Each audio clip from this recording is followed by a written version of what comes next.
ये चलो बाबू, अभी हम लोग खाना खा रहे हैं ना साथ में। हम लोग पार्टी कर रहे हैं। हम लोग पार्टी कर रहे हैं साथ में ना बाबू।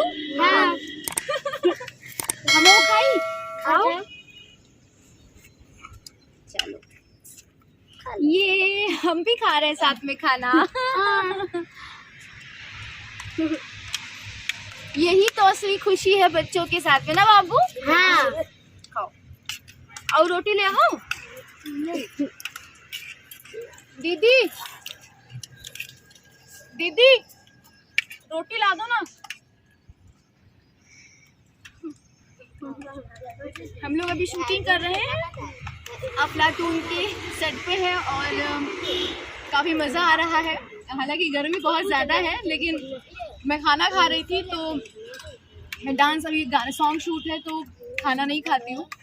मैंने कहा टिफ़िन में खाना बर्बाद होगा मेरे हिस्से का, तो यहाँ बच्चे लोग आए मेरे पास, बच्चे लोग मेरे पास आए तो मैंने कहा चलो बच्चों के साथ बैठ के थोड़ा सा खा लूँगी, बाकी बच्चे खा लेंगे ना बाबू। हाँ।